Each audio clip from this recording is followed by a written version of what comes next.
What's up, guys? Shane Larson here, also known as the Gametime Guru. Excited to come to you at this Friday morning with another awesome interview here on the podcast. If you're listening to this on Friday morning, awesome. If you're listening to this later on, awesome. Welcome aboard. We're excited to have you guys here. Massive shout out to the sponsor of today's episode, which is Deluca Insurance Group. Make sure to give them a follow. If you guys need anything with your insurance needs, go to Deluca Insurance Group. Check them out. They're amazing, and I appreciate them for sponsoring today's podcast. I'll have the link in the description here of the podcast with some information about how you can contact them if you need any help with your insurance. Now, as far as the interview is concerned, we're talking to a former Boise State football player who is now coaching and helping athletes all around the Treasure Valley of Idaho. But, man, we've got a story. He came from playing high school football in Texas. We're talking about his track experience, his football experience, some of the life lessons he's learned, the teammates he's, been around, things he's learned from them, coaches that he's learned from, including Coach Chris Peterson, and some of the things that he's trying to instill with the kids that he's coaching now. So it's a really, really cool interview that you're going to enjoy, especially if you're a Boise State fan. You don't have to be a Boise State fan to enjoy this, but you're going to really like it if you are, because you'll remember our guest once we get started here today. So I hope you guys enjoy this one. Grab the popcorn, get a drink ready, and enjoy the show. This is the Gametime Guru. So, what time is it? Game time! Woo! This is the Gametime Guru podcast, where I interview sports figures from all over the world to help deliver a panoramic view on sports. So whether you're a former athlete, one of the crazies, or simply a casual sports fan, this is the perfect show for you as we peel back the curtains and learn from our guests every single week. I'm your host, Shane Larson, and I'm helping you see sports through a different lens. What's up, everybody? Welcome out to another episode of the Gametime Guru podcast. My name is Shane Larson, host of the show. We are almost 7 years into the podcast now. I started it in 2017, January. So we're coming up on that time, not quite there. But as of this particular moment at the time of this recording, we are in 180 countries, all 50 states. This show has grown immensely. It started in my kitchen in my old house when I was a college student at Boise State. And now I had like 40 listeners in the first 10 months. Nobody really paid attention. And now it has expanded across the globe. And I'm grateful for that. And the reason I bring that up is not to boast and brag. It's more so to actually share my appreciation for all the listeners out there who have helped get it to that point. Anybody who's shared my content, who's listened to the podcast, who's left me a review, it's because of you guys that the show has continued to grow. I am continuing to try and grow my YouTube channel, which I never actually grew until this year. I left it dormant for about 3 years. So if you guys want to listen and watch the interviews on YouTube, feel free to do that as well. You can hit me with a subscribe. I only have 380 something subscribers on the show, but you know what? I'm still trying to grow it on every platform. So as you guys heard in the introduction that we did, we're going to be talking to a former Boise State football player. This is the second week that we're going to talk to someone from Boise State in the football space. But this guy right here, man, I tell you what, I remember the days watching you because I was actually in school at the time. I was a late grad. I graduated college when I was 27, but I just remember, or I was 28, but I remember just seeing you on the field. You were always there. And it was something that was unique is our guest right here. And I'm sure he's heard this before. He stood out in the sense of his stature because he wasn't the tallest guy in the world, but he was effective. And his name is Shane Williams-Rhodes. And we're going to be chatting with him about his career and just talking from the football, from the player standpoint. And now as a coach and a trainer, just kind of learning what he's doing on that side too. Shane, thanks so much for joining the show, man. No problem. I appreciate it. Thanks for having me on. Yeah, College absolutely. feels like it was a long, long time ago. It's wild how that is though, right? Because time flies when you're out of it. Yeah. But sometimes it feels like that way to me too. But then I'm looking back at I was going through highlights and stuff before we recorded this. And I'm like, it kind of feels like it was just yesterday sort of too. There's so much that's happened since. I'm like, dang, dude. But let's rewind the clock, Shane, and talk about your career prior to Boise State and what it was like for you growing up playing football and where you came from. So I guess let's go back to the olden days. When did you pick up a football and when did you first start getting into the sport itself? Well, my dad is a track coach. So I was started off, when I turned 4, my dad put me in track. So he had his own AAU track team. So I grew up running track all the way through. So that played a huge role, obviously, in being fast. But we tried baseball for T-ball, I guess, for 3 years. And so from 4 to 7, I also played T-ball. I was playing baseball. I was playing running track. And I got to the point where I was hitting the ball in the infield and run all the way around. And then obviously on defense, I was just throwing my glove up in the outfield and catching it like a punt. Pretty bored out there. So my dad said, you know what, we're going to probably let's try football out, and played when I turned 7.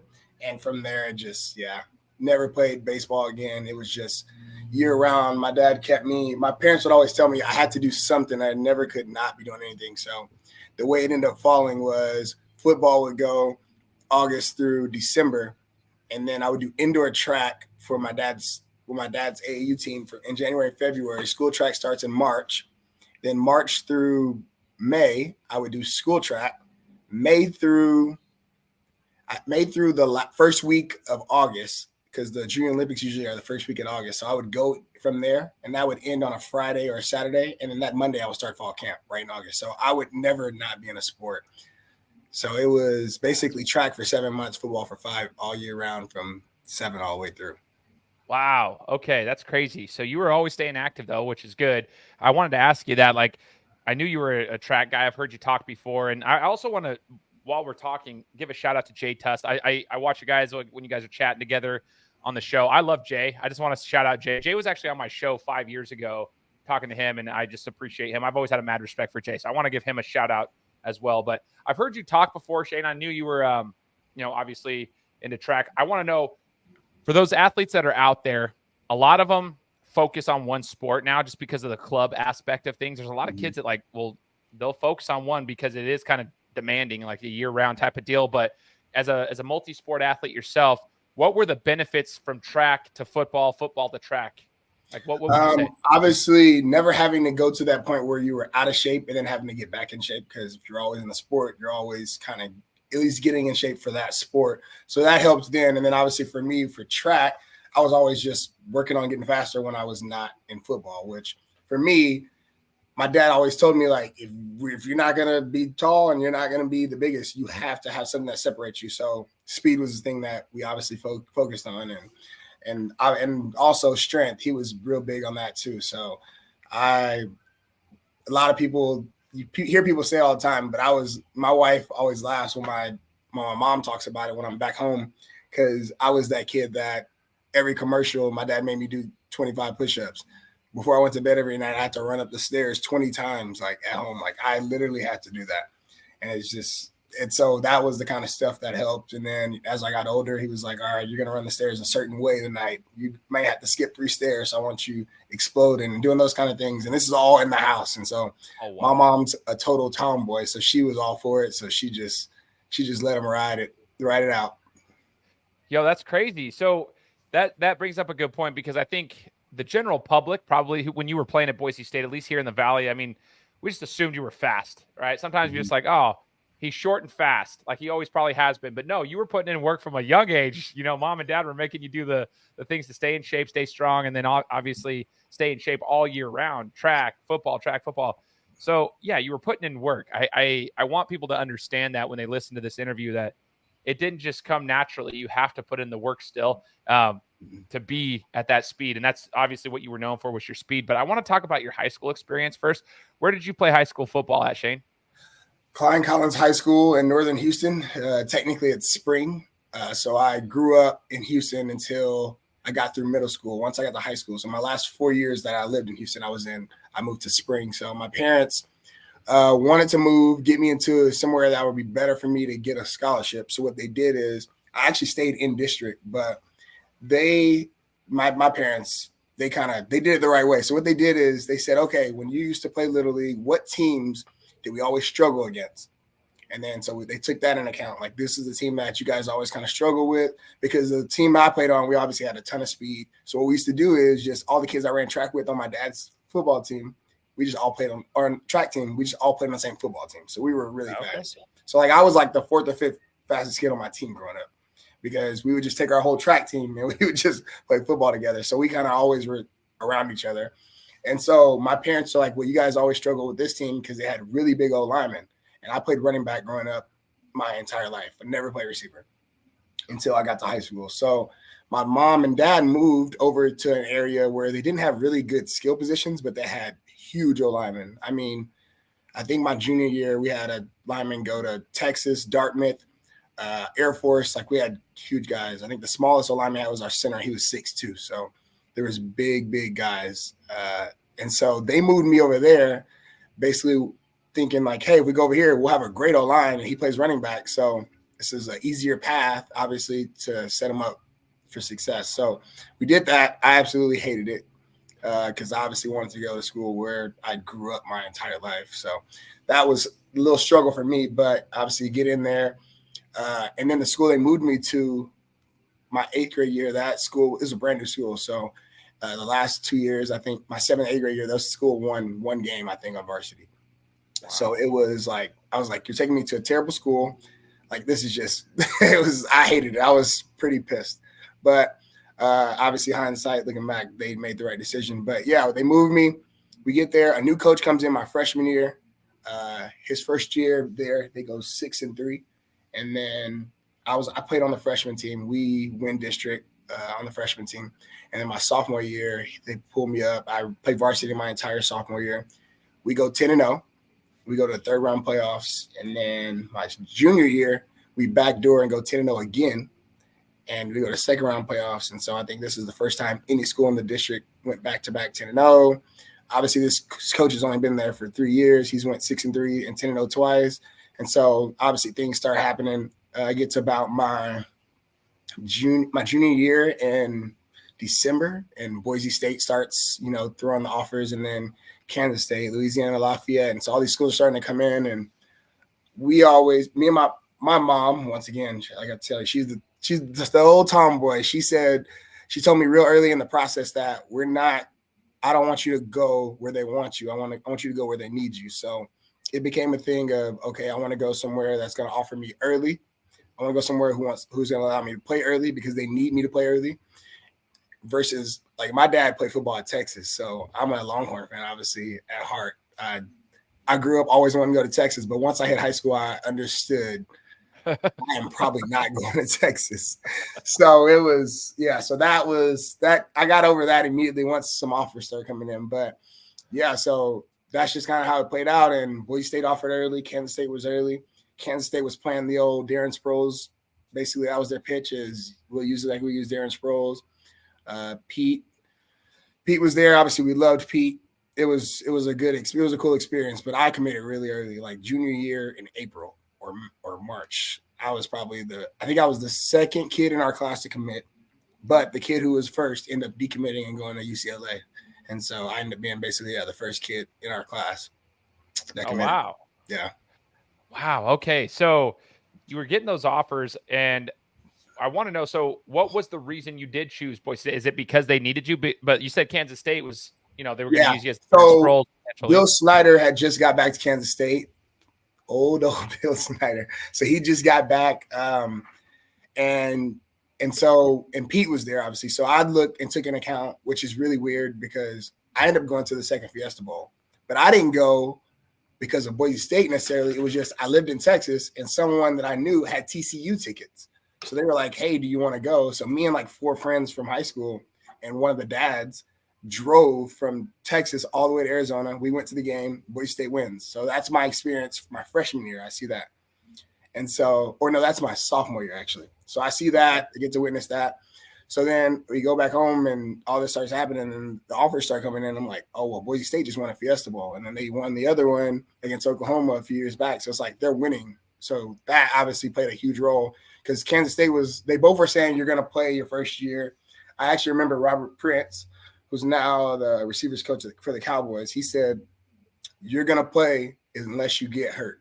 So like when it came to doing those things like those all-star games. So there's a big Texas versus Louisiana all-star game they do in high school. He was like, if you play in those, I'm fine with it. But if you get hurt, you're redshirting no matter what. He's like, so all that got seized. So I was like, it came down to both programs obviously being who they are, but Boise State won more. And so that's why I chose Boise State. I feel you. Yeah, that's actually a tough thing you have to process though as a high school athlete. Like those aren't just like small programs. They're like K-State and Boise State. I mean, it's a pretty big deal to make a decision like that. and you're throwing out names like Robert Prince. Yeah, I'm a Cowboys fan too, so I'm very aware. I have some. Yeah, mixed I'm a opinions on Giants fan, so I'm not happy Oh, right now. that's a rough one. It was for a rough you. week last week for me. Brutal. Hey, can only go up from here, I think. So Shane, I guess when you got to, well, you know what? Before we get there, I want to ask you, playing high school football in Texas, though, that's always like everybody knows that's crazy, right? They hear about all the stories. What was your favorite memory from your high school experience playing football in Texas? Favorite memory would probably be my junior year. So I had two guys on my team who were taking official visits to Nebraska. We played on a Thursday night game, and so it was two seniors going on their visit to Nebraska, and then there was me and another friend who were juniors. We both went on our unofficials. So two of us took officials, two of us took unofficials. We played on Thursday night, and we were going to drive to Nebraska right after the game. And so that happens. But on Thursday night in the game, we're playing like a really good team, so like a powerhouse. And that game, I think I touched the ball 8 times. I scored 6 times, and I had over 200 receiving yards. I had over 200 rushing yards. It was a weird deal. It was one of those games where just every time you touch it, everything was clicking. So I didn't even play the second half, basically. I just played the first half. The game was over. We killed them, and then I get up in the morning. Well, we don't even go to sleep. From there, we go from the game, we shower, and we take off. We drive to Nebraska for this visit. Then the next day at school, I wake up in the car the next morning. We're still driving, and all I keep getting is these text messages saying like the people are like basically poking at me a little bit, like saying, "Oh, so you're a celebrity now?" And I have no idea what's going on. But I guess apparently on the announcements in the morning, the principal said it's 7:03 a.m. and Shane Rhodes is still scoring touchdowns. So all this happened. I wasn't even at school, and so I'm like, "What's going on?" But I never heard it because I was on my visit. But we go on the visit. The two older kids both commit. They end up going to Nebraska, and then we end up going to New Mexico and Boise State. But yeah, that whole weekend was fun. That was I'd say Nebraska was probably one of my best visits that I went on. What about Nebraska was cool though, to you? Because I've been there. I've been there for a game. And I obviously, think it was Lincoln amazing.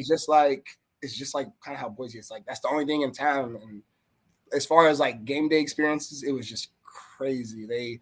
Everyone in town is there. Obviously, their stadium is a lot bigger than ours, and they're throwing stuff in the air on cue. It's just so much stuff going on. You got confetti everywhere. It was wild. It was a wild experience, and I think this is back when like Prince. I don't want to mess his last name up, but it's like Amakamara was there. So they had dude. Oh, yeah. So it was an interesting time. And Sue had just left maybe a year or two before that. And it was pretty cool.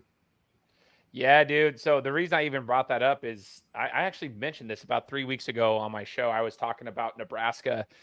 I went there for a Buckeyes Cornhuskers game because I'm a Buckeyes fan. And we went to Lincoln. My wife and I flew out there just to go check it out as a bucket list. I just wanted to kind of be there. And I was blown away, man, at their fan base. The whole game day experience was insane. I was just like, dude, this is great. And their fans were painfully nice. It pissed me off.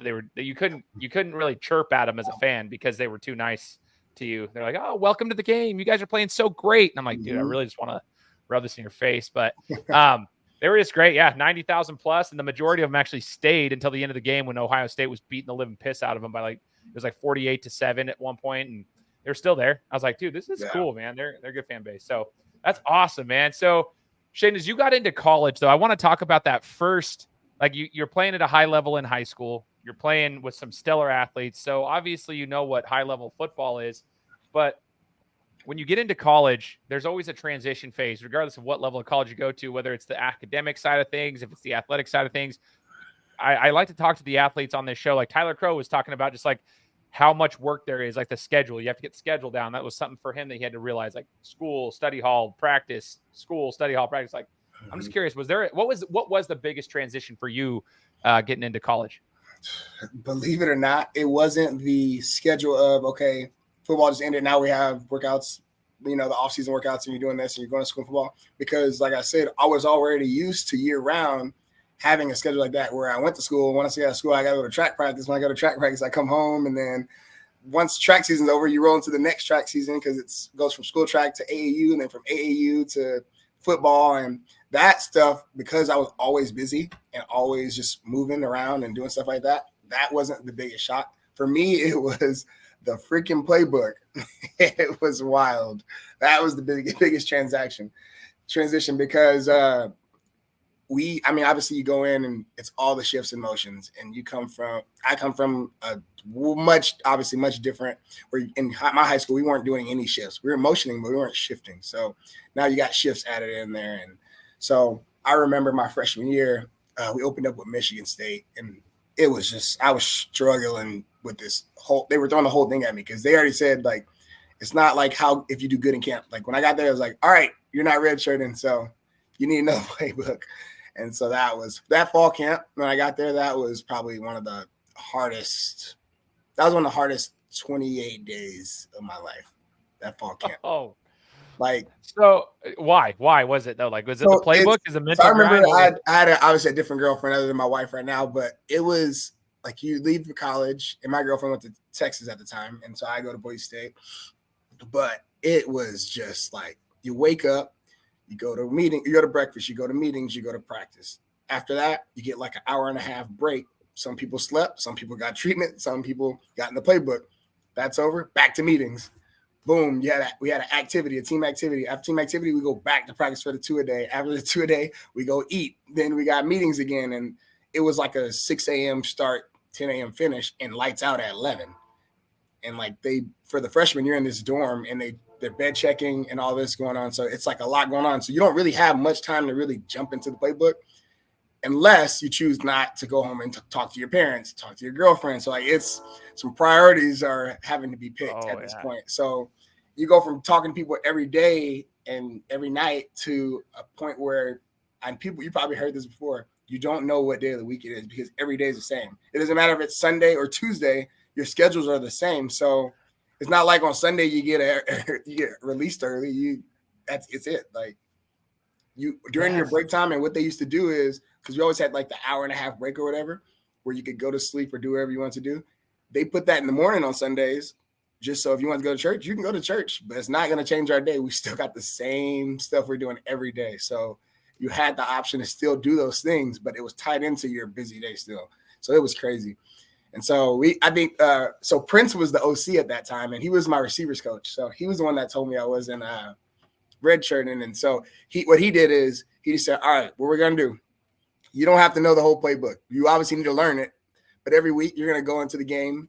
The first game I went to, I think I had 6 plays, and I think I touched the ball 2 or 3 times. He said, we're going to give you 6 plays this week. You just know those 6 plays. We're going to personnel it up. When you're in the game, you might have a Falcon 11, a Fins 11, a Falcon chain, a Fin chain. Like those are 4 different personnels. When you're in Falcon 11, you know it's the reverse. So you don't even need to know the play. When you get in, you know in that personnel with those specific people on the field, you know the play already. You don't even have to go to the huddle.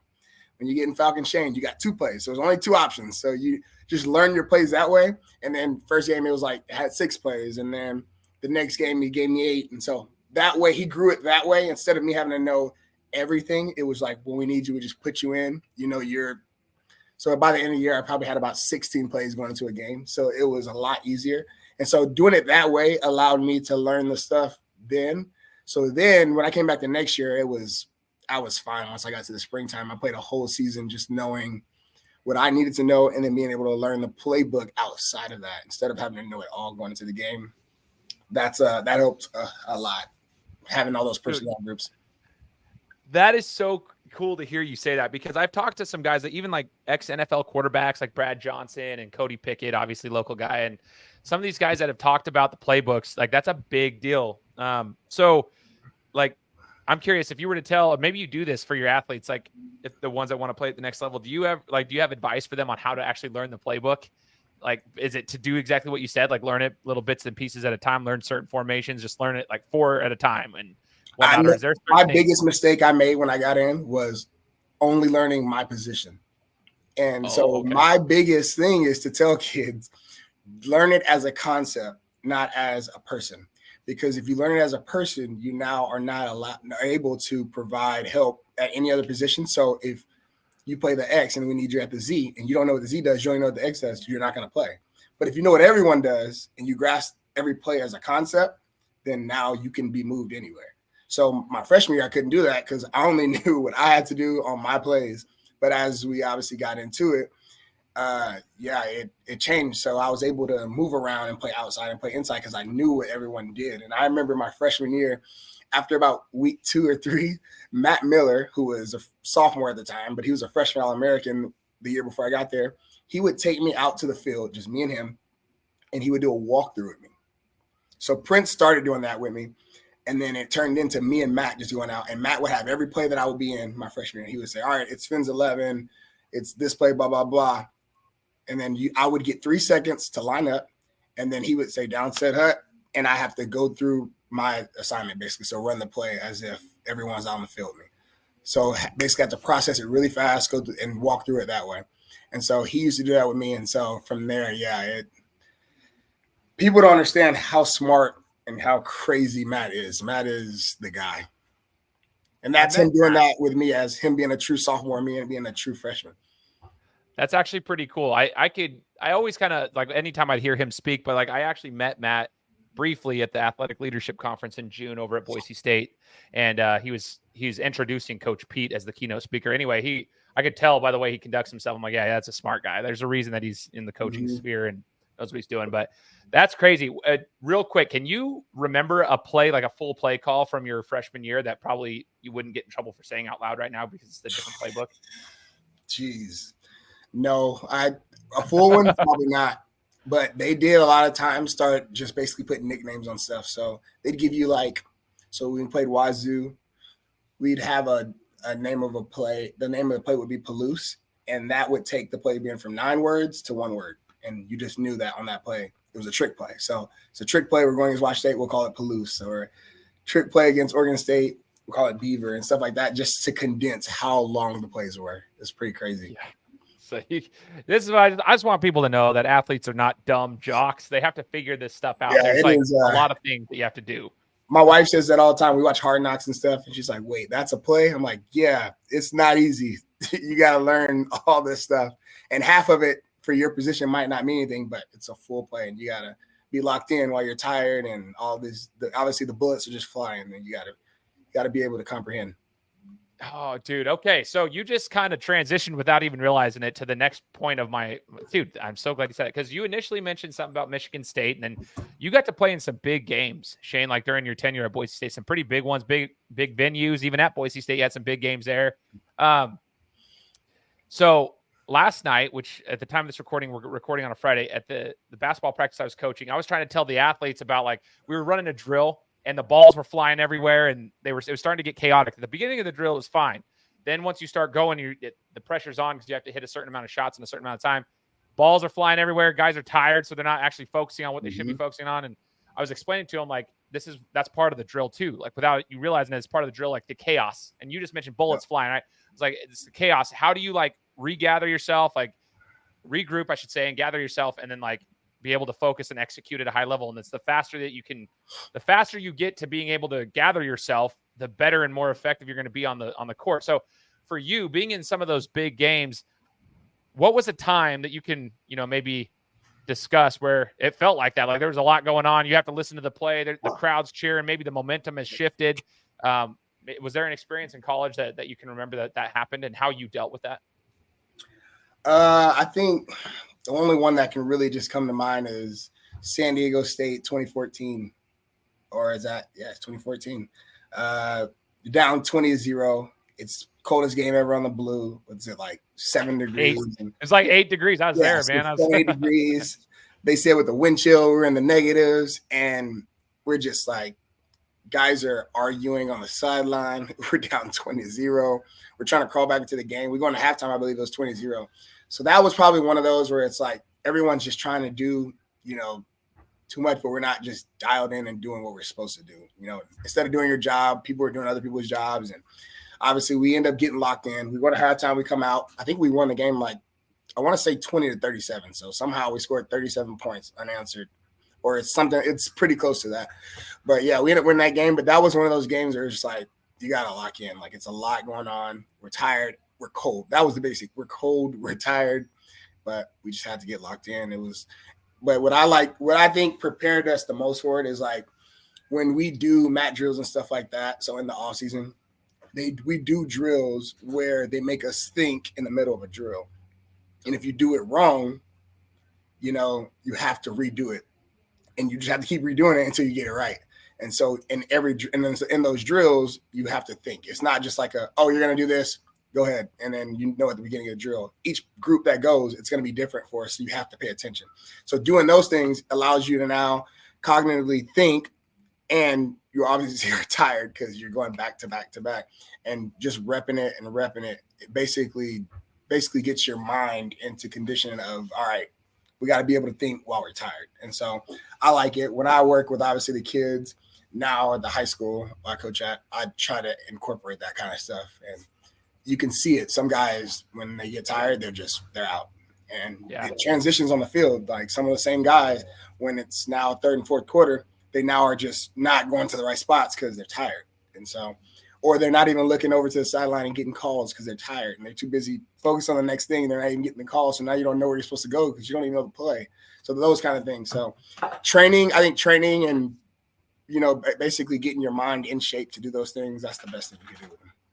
That's huge. I hope that those who are listening to this, and I should have said this at the beginning, always take notes. If you're listening to this on your iPhone, for example, you're listening to it on the podcast app, pull out your notepad, take notes of what Shane just said there. That's huge. Like, you don't even realize it, but that's stuff that literally happens all the time, especially at younger ages, but even in the collegiate realm. Like when people get tired, they stop thinking. If you can prepare yourself ahead of time, which sounds like your coaching staff did when you were in college, that's huge. That is so important. And you might think the drill is stupid until you actually realize when you're playing an opponent who might not have been training that way, you're like, oh, we have the advantage here because they're really like slacking. I noticed that a lot in boxing when I was fighting for Golden Gloves. Like there's a lot of guys that like they stick to their training for the first round. And then as soon as they get past round one, you start to see that they're not listening to their coach anymore. They're getting sloppy. And that's when they tend to start getting clipped a little bit, And so it's the same thing in every sport. I appreciate you sharing that, Shane. That's super, super cool. And that game was cold as balls, man. We were sitting in the south end zone, like, dude, and we stayed the whole time. It was like an 8:00 kickoff, too. It was one of those late kickoffs. So it was just like, dude, it was miserable. And then you guys came back and put it to them. What was your favorite game that you played in? Was it a championship game? What was your favorite game that you played in as a Bronco? Oh, man. I'll say favorite game. Two. Also, favorite game that I probably didn't play a ton. My freshman year, I played, but obviously not a ton. Probably had 1 or 2 catches. But the 6-7 game on the blue with BYU was probably one of my favorite games. We didn't score an offense. Scored on a pick 6 with a D lineman. Yeah. Taysom Hill comes in like the second half and plays for BYU. They score, but they missed their 2-point conversion to win. It was the loudest game I've ever been a part of. I've never heard the stadium get that loud. As loud as it was on that 2-point conversion when we're up 7-6, and if they get it, they win. That was the loudest. So that experience right there, like I remember, because they ended up having to call a timeout because it was so loud. But I remember feeling like the ground was shaking, and I was talking to someone because we were on defense. I was talking to someone, and they couldn't hear me right next to me on the field, and so it was pretty crazy. That game was sick. I also I used to have season tickets back then. Even when I was a student, I had season tickets instead. So I was in the south end zone, right where the 2-point conversion was happening. And I was there where like he threw the ball. Like I actually thought he had a guy open. He just overthrew him. And yeah, I remember Taysom coming in there. A big, Riley Nelson, I believe, was the quarterback that started that. He was a left-hander and he was struggling. But that pick 6, what was his name? The D lineman, Mike Atkinson from Canada. Yeah, the Canadian Bacon is what they were saying, and picks it, runs it back. So sick. Yeah, man, it was crazy. It was a crazy. And I think it was a Thursday night game too. It was a Thursday night game because I had to work in the morning on Friday. It was wild, but yeah, that's super cool, man. Cool stories. So, looking at your college days, you've played with and for some great people. You've mentioned some of your coaches and stuff. So, I just want to know, Shane, who was like an influential teammate? Who was your most influential teammate that you had? You mentioned Matt already, but what did that teammate do for you, and who's your most influential coach, and what did you learn from them as well? I'll go coach first. Obviously, it's hard to top, who I consider, obviously he's not Nick Saban, but God, Coach Pete, man, it's I mean, you say his name and you never hear anyone say anything negative. Everyone always has just such a positive experience with him. It's hard, man. him coming in, I think having him my first 2 years allowed me to get through a lot of things on the back half of my career, because what he was teaching us, being a good person on and off the field, obviously, it's more about life. The game is teaching you more about life. And I love Coach Pete, man, and everything he preached. I've seen him send guys who end up being first and second round draft picks home from bowl games. Like, it wasn't, if you're this, you get a little leeway. It was, these are the rules. We're going to follow them. We're going to do the right thing. And if you don't follow them, it's consequences. I've seen guys be from Florida and get in trouble on a Thursday. They got class checked and they weren't in class. So when their family got there on Friday to watch them play on Saturday, they're in what we used to call CT, commitment time. So it was like a study hall after the game. So you're in a study hall from 10 p.m. to 2 a.m. So there's no way you can go out, and basically there's no way you can spend time with your family while they're in town because you chose not to go to class. So those kind of things, having that my earlier in my career was great, because I got to see guys mess up and learn from their mistakes and those kind of things. Because if it had been vice versa and my first years were with Harsin, I don't know if that would have been the direction that we would have been going in. So I definitely would say Coach Pete's most influential. That is so cool. I will say, I listened to Coach Pete at the Athletic Leadership Conference, and that's the first time I've ever had him in front of me to speak, and I was blown away. I have a whole book of notes from just the hour that he was talking, so I can imagine playing for him would be incredible. And I'm sure that's hard, having a coaching switch in the middle of your tenure there too. It's like, yeah, it's a little different. It's different culture. It's different everything. But everything's comparable. Everything. You just compare everything that happens. It's tough. It's a tough situation. Yeah. I mean, I'm sure there's some good things too, good and bad. But that's tough. What about a teammate? Who's a teammate that stands out to you, Shane? And what'd you learn from them? Teammate, geez, man, it's a good one. I'd probably go Darian Thompson, teammate. He's a guy, when I got there, he was a redshirt freshman. So we ended up being in the same class because he redshirted his first year. He was a year in front of me. But he's just a guy who always did the right thing as far as being on the field. He led by example. He's not a vocal leader. He ended up going second round to the Giants. And he actually is the reason why I'm such a huge Giants fan. So I didn't have a team. And so when he got drafted, I said, you know what? I'm going to just roll with the Giants. And now he coaches for the Cowboys. He played for the Cowboys, but, I stuck it out. Still a Giants fan. But, yeah, he's just one of those guys, man. I saw him go through – he was obviously at Boise State when we had a lot of good dudes. Your Georgia Locas, that's his freshman year. And then he backdoor. You just keep having dudes. He had Jeremy Iwani in front of him, and he just waited his turn. And when it came to fruition, I think he's the Mountain West all-time leader in interceptions. Like, he's just a dude. And he's a great person and great father. He's a really, really close friend now to me and my wife, and his wife. It's an awesome thing. I want to say that me and him have been basically back to back on everything we've done in life except having kids. I cannot keep up with that guy. He's rolling. I believe we got engaged within a week of each other. We've gotten married within a week of each other. We've basically done everything together, it seems like. That's awesome. Yeah, we and then I think he might be going on he's got a good old starting 5 over there. So he's actually gonna have a baby, I think number 5 in, I want to say January, and February we'll have number 2. So I'm not gonna try to catch up. I promise you that. But that's probably one of the most influential persons I think that I played with. That's so cool. I actually tried to get him on the show about 5 years ago when I first was like I was about a year and a half into this, just because he was at the Giant, he was with the Giants still, but I always looked up to him as a player, but to hear you talk about him from a personal standpoint and understanding what it was like, I was just a fan. But he, someone like yourself that actually speaks to his character. That's awesome, man. That's super, super cool. Hey, maybe one day I'll be able to get him on, but now he's with the Cowboys organization. That's my squad, baby. Let's go.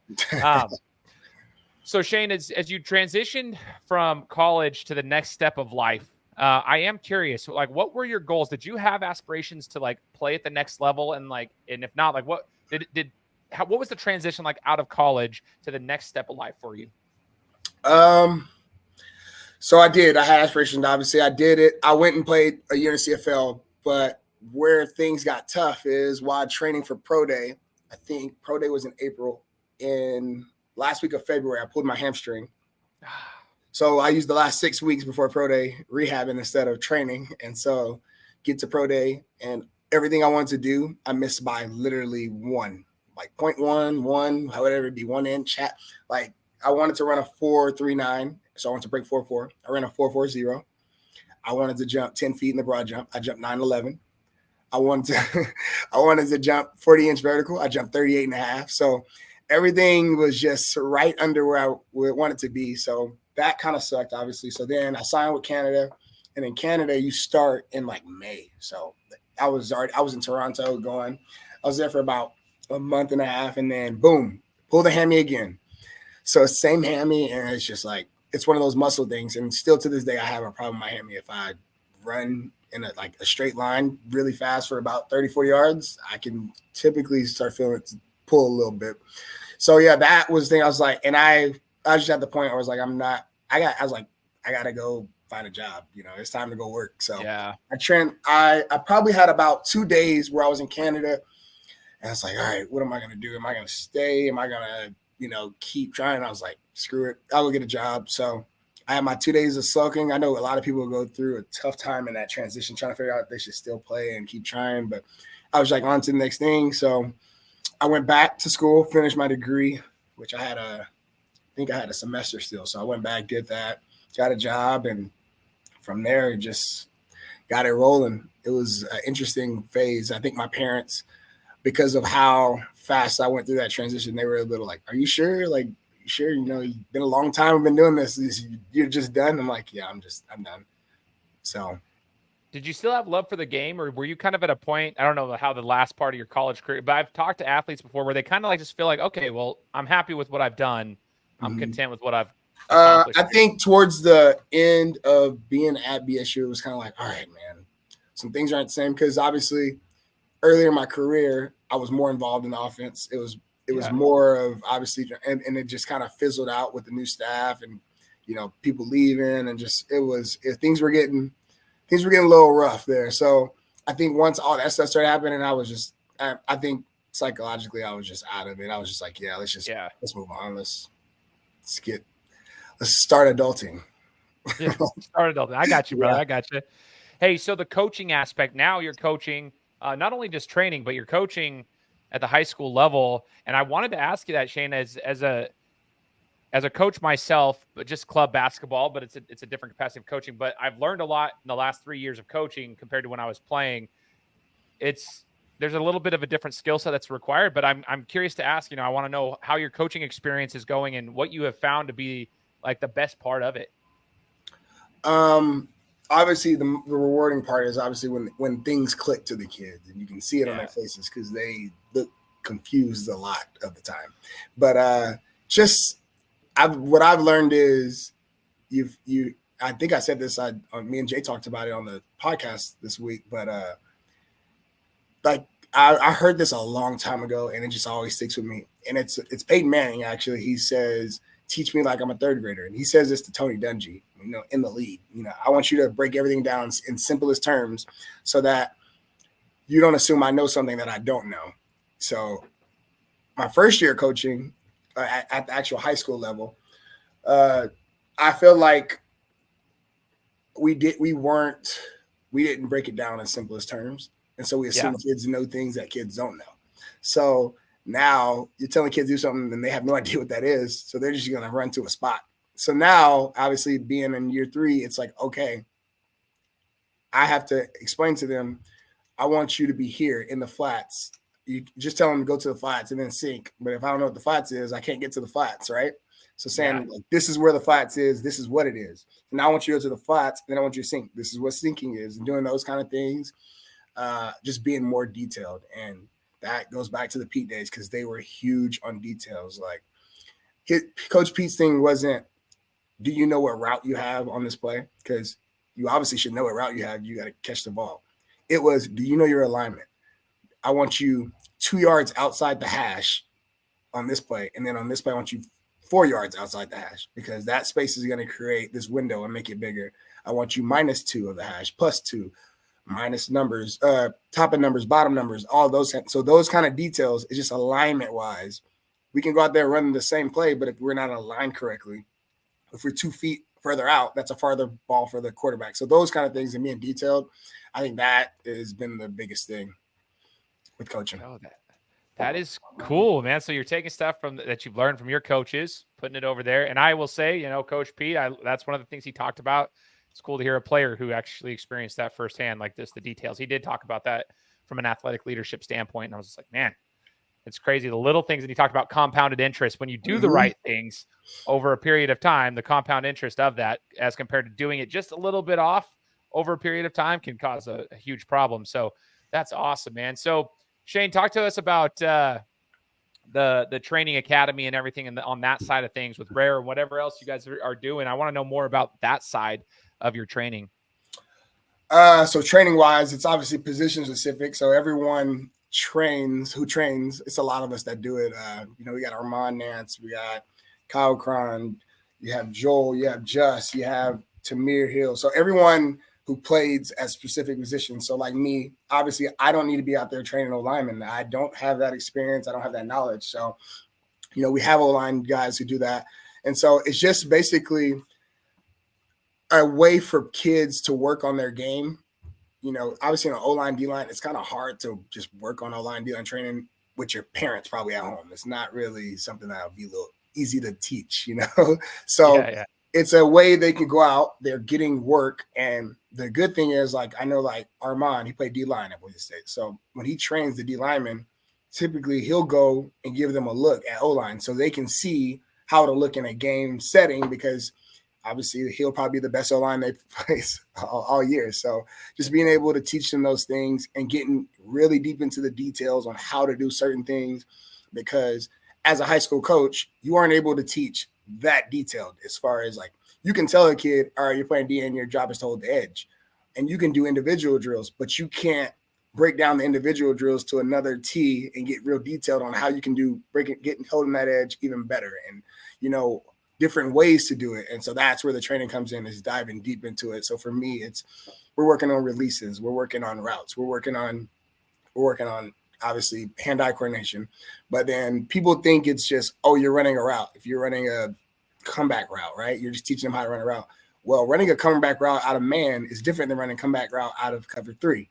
So you're learning how to run routes out of different coverages, learning how to read coverages, all those kind of things are going into it. And so that's what I kind of like. And I don't think it clicks to the kids until they come out and they're like, oh, that makes sense. If he's in cover 3, he's going to keep outside leverage. So I got to attack more outside, because if I let him have outside leverage and I have the breakout, he has a clear path to the ball or a clear path to meet me at the ball. So just those kind of things, getting real detailed and teaching the kids that side of the game. So now they have it as far as what we call it FBI, so the football intelligence. So learning those kind of things through the training.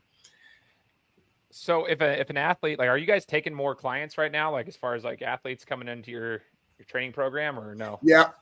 Most of us don't train during season though. So my thing is, right. I only train November through July. So I don't want to see you during the season. I want you to focus on your team and just your team, your scheme, and just go ball out. Once the season's over, let's get back in the lab. We'll go until from November. We're out in the cold.